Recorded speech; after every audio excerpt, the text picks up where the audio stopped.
ternyata Islam Jawa sekarang ini dikaji serius di universitas di Israel. Jadi pertemuan kami dengan beliau kemarin juga mengagetkan bagi saya. Makanya nanti bagaimana di dalam kegiatan kita ini harus banyak kita lakukan seminar-seminar, karena menurut beliau, saya catat, pelurusan sejarah itu penting. Saya kira kita stop dulu, kita catat dulu, nanti bisa menanyakan kepada beliau. Untuk itu kami persilahkan Bapak Insinyur Edi Setiawan SE sebagai pembicara kedua. Kami persilahkan. Assalamualaikum warahmatullahi wabarakatuh. Salam berkat rahmat Allah yang Maha Kuasa. Ya. Bapak Ibu yang saya hormati, waktu penyampaian singkat, kalau saya tidak salah di dalam jadwal hanya 20 menit. Dan saya ingin menyampaikan dari sisi yang berbeda, yang selama ini mungkin sudah panjenengan sering mendengarkan dari sisi sejarah, dari sisi dasar-dasar teks proklamasi, dari sisi lagu Hari Merdeka, dari dasar-dasar pembukaan UUD 45 dan lain sebagainya. Tetapi sebenarnya di sini sejarahnya tidak salah. Apa yang sudah kita ketahui, sejarah ini tidak salah. Ya, saya minta maaf harus berbeda dengan Prof. Ya, tidak perlu keleden untuk bicara soal ini. Ya,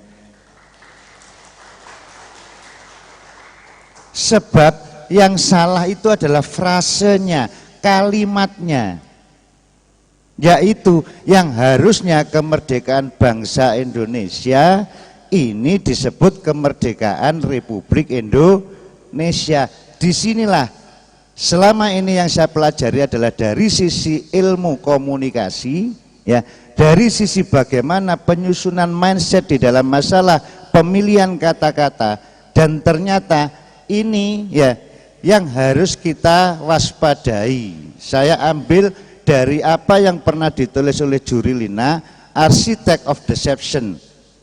Dia mengatakan, jika kamu ingin menghancurkan satu bangsa, satu, kaburkan sejarahnya, dua, hilangkan situs-situs sejarahnya, tiga, jauhkan rakyat itu dari budaya leluhur.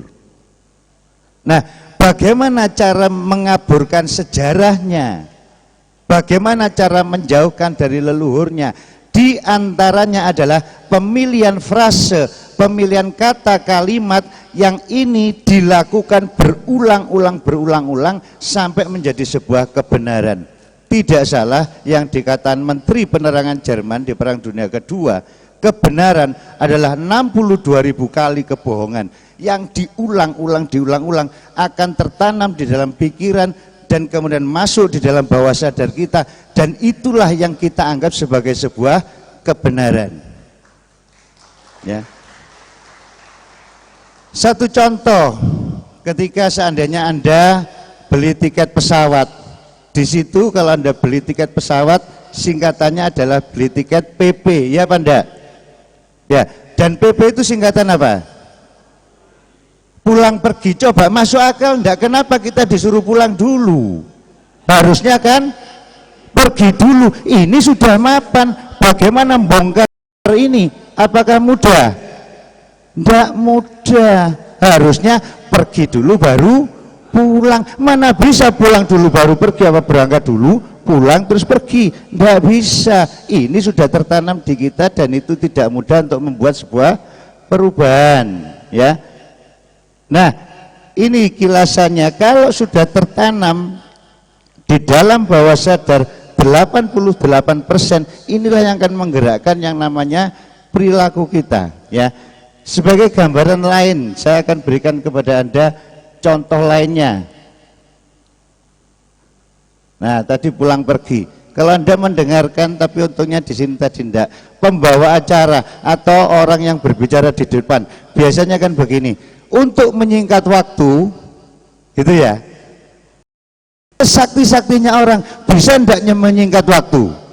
Sak menit jadi 30 detik, sak jam jadi 30 menit, enggak bisa. Tapi ini sudah terlanjur mapan. Habis ini nanti kenapa waktu kita dibatasi gitu ya? Karena nanti di waktu siang kita akan makan. Sopo doyan mangan siang? Kalau saya ndak doyan makan nasi. Tapi ini sudah mapan dan dianggap sebuah kebenaran ya. Ambil contoh lain. Ayo, saya mau ke belakang dulu.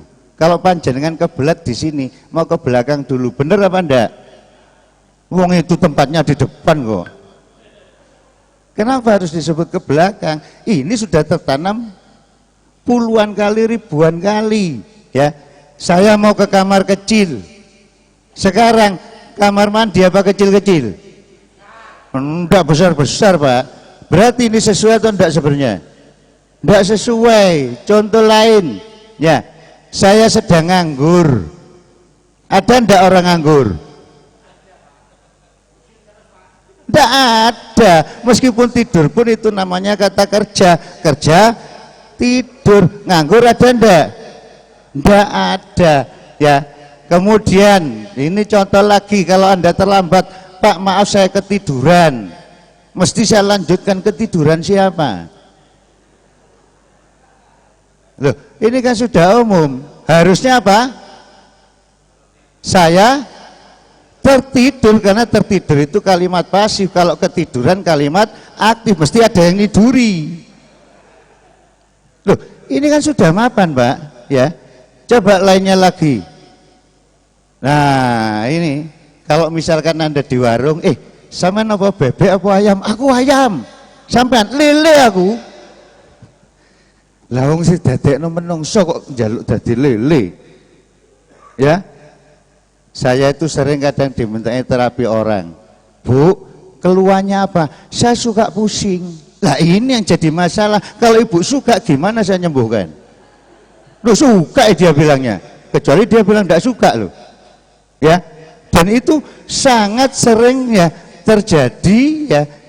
Contoh ini ya, ini gampang ini. Sakjane sing bener iku wirawiri apa riwariwi? Bingung Anda. Karena apa? Terlanjur penanaman di dalam pikiran ini sudah terlanjur sering. Sing sering ditanam no wirawiri ya sing bener wirawiri, sing sering ditanam no riwariwi sing bener riwi. Demikian juga ketika berbicara tentang masalah apa? 17 Agustus kemerdekaan RI, ini masalah frase dan pilihan kata ditanamkan, ini akan membawa dampak yang bahaya Pak. Saya kasih mainan ya. Mau saya ajak mainan? Sebenarnya kalau disebut banyak warna itu karena ada macam-macam warna. Kalau semua di dunia ini warnanya putih, sebenarnya ada warna atau enggak? Ada atau enggak? Enggak ada. Karena enggak ada pembandingnya ya. Kalau Anda bayangkan semuanya warnanya putih. Sekarang saya minta jawab dengan cepat ya Pak ya. Cepat loh Pak ya. Bentar. Yang saya pegang ini warnanya apa? Ini warnanya apa? Ini warnanya apa? Ini warnanya apa? Jadi sapi minumnya? Sapi minumnya? Tadi saya dengar ada yang jawab susu.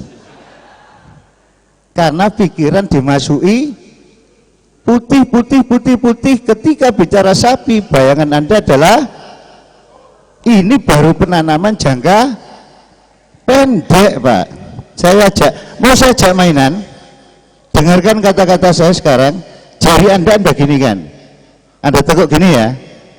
Dengarkan kata-kata saya, Anda tekuk gini, oke ya. Saya akan turun setelah ini. Semuanya coba sungguh-sungguh lakukan. Kalau Anda ingin tahu sensasinya yang namanya kata-kata. Sudah? Sudah ya? Sekarang yang Anda tahu, lem yang paling kuat apa? Lem G? Alteco? Nah, sekarang coba bayangkan di ujung jari Anda dua ini, ya, ada yang namanya lem G atau Alteco cair.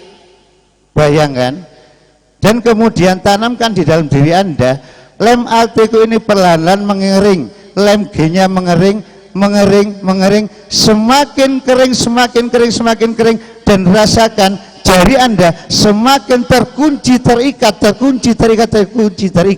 dan setelah ini Anda tidak akan bisa melepaskan lagi. Rasakan jari Anda terkunci, terikat, kuat, bahkan Anda paksa pun ini tidak bisa lagi lepas. Rasakan terkunci, terikat karena lemnya sudah sangat kering. Yang benar-benar terkunci, terikat, angkat tangan kiri Anda, karena ini yang bisa buka nanti cuma saya kalau benar-benar terkunci. Angkat tangan yang sebelah kiri, Pak. Oke, tunggu dulu. Ya, Anda bisa merasakan perbedaan ketika sebuah kata-kata diulang terus-menerus terkunci, Bu. Iya. Oke, Bu, lihat saya ya. 1, 2, 3, lepas. Terkunci. Bisa enggak? Tidak bisa. Tidak bisa. Oke, lihat saya lepas. Masih banyak yang terkunci. Kalau satu-satu nanti saya disemprit sama moderator. Oke, lihat tangan saya, ya. Anda ikuti kata-kata saya. Setelah ini saya akan hitung 1, 2, 3 dan tangan Anda, jari Anda akan lepas seperti sedia kala. Oke? Siap ya? 1, 2, lepas! Oke, kita beri tepuk tangan dulu untuk semuanya. Ya. Ini hanya penanaman kata berapa menit. Sedangkan kalau kita ditanamkan 17 Agustus kemerdekaan Republik Indonesia tiap hari, tiap tahun, tiap upacara, maka tertanam di sini yang merdeka siapa? Republik. Kalau Republik yang merdeka, apakah bangsa kita sudah merdeka? Ini loh yang bahaya. Ya, ini yang bahaya. Dan Anda tahu, Republik hanya sebuah bentuk negara. Baru ada, ya. Dan ini Anda boleh cek. Ini ada, saya punya foto-foto. Ini semuanya bicara nation, bicara bangsa, freedom for nation, bicara kemerdekaan bangsa. Karena dari apa yang disampaikan Bung Karno di rapat PPKI, ya. Nah, ini